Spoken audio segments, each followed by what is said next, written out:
स्वर्ग और नरक। एक बुजुर्ग महिला की मृत्यु हो गई। यमराज उसे लेने आए।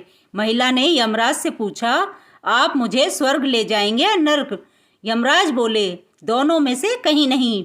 तुमने इस जन्म में बहुत ही अच्छे कर्म किए हैं, इसीलिए मैं तुम्हें सीधे प्रभु के धाम ले जा रहा हूँ। बुजुर्ग महिला खुश हो गई और बोली, धन्यवाद, पर मेरी आपसे एक विनती है। मैंने यहाँ धरती पर सबसे स्वर्ग और नरक के बारे में बहुत सुना है। मैं एक बार इन दोनों जगहों को देखना चाहती हूँ। यमराज बोले, तुम्हारे कर्म अच्छे हैं, इसीलिए मैं तुम्हारी यह इच्छा पूरी करता हूँ। चलो हम स्वर्ग और नरक के रास्ते से होते हुए प्रभु के धाम चलेंगे। दोनों चल पड़े। सबसे पहले नरक आया। नरक में बुजुर्ग महिला ने जोर जोर से लोगों के रोने की आवाज़ सुनी। नरक में सभी लोग दुबले पतले और बीमार दिखाई दे रहे थे। महिला ने एक आदमी से पूछा, यहाँ आप सब लोगों की ऐसी हालत क्यों है? आदमी बोला, तो और कैसी हालत होगी? मरने के बाद जब से यहाँ आए हैं हमने एक दिन भी खाना नहीं खाया। भूख से हमारी आत्माएं तड़प रही हैं। बुजुर्ग महिला की नज़र एक विशाल पतीले पर पड़ी, जो कि लोगों के कद से करीब 300 फुट ऊंचा होगा। उस पतीले के ऊपर एक विशाल चम्मच लटका हुआ था। उस पतीले में से सबसे बहुत ही शानदार खुशबू आ रही थी। बुजुर्ग महिला ने उस आदमी से पूछा, इस पतीले में क्या है? आदमी मायूस होकर बोला, ये पतीला बहुत ही स्वादिष्ट खीर से हर समय भरा रहता है।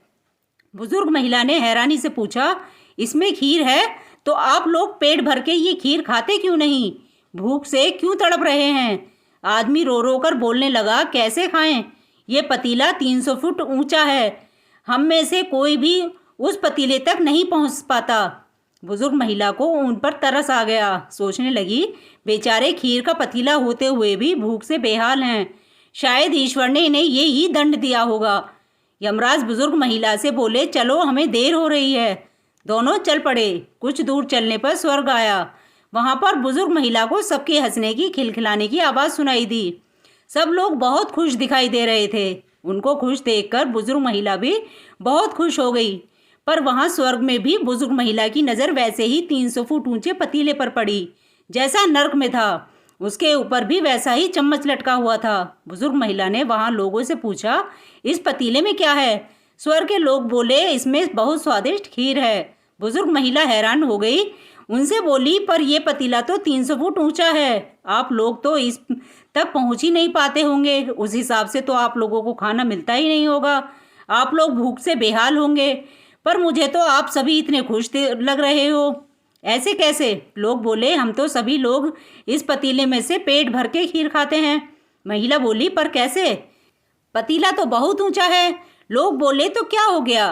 पतीला ऊंचा है तो यहाँ पर कितने सारे पेड़ हैं। ईश्वर ने ये पेड़ पौधे, नदी, झरने हम मनुष्यों के उपयोग के लिए ही तो बनाए हैं। हमने इन पेड़ों की लकड़ी ली, उसको काटा, फिर लकड़ियों के टुकड़ों को जोड़ के विशाल सीढ़ी का निर्माण किया। उस लकड़ी की सीढ़ी के सहारे हम पतीले तक पहुँचते हैं और सब मिलकर खीर का आनंद लेते हैं। बुजुर्ग महिला यमराज की तरफ देखने लगी। यमराज मुस्कुराए, बोले, ईश्वर ने स्वर्ग और नरक मनुष्यों के हाथों में ही सौंप रखा है। चाहे तो अपने लिए नरक बना लें, चाहे तो अपने लिए स्वर्ग। ईश्वर ने सबको एक समान हालातों में डाला है। उसके लिए उसके सभी बच्चे एक समान हैं। वो किसी से भेदभाव नहीं करते। वहाँ नरक में भी पेड़ पौधे सब थे, पर वो लोग खुद ही आलसी हैं। उन्हें खीर हाथ में चाहिए।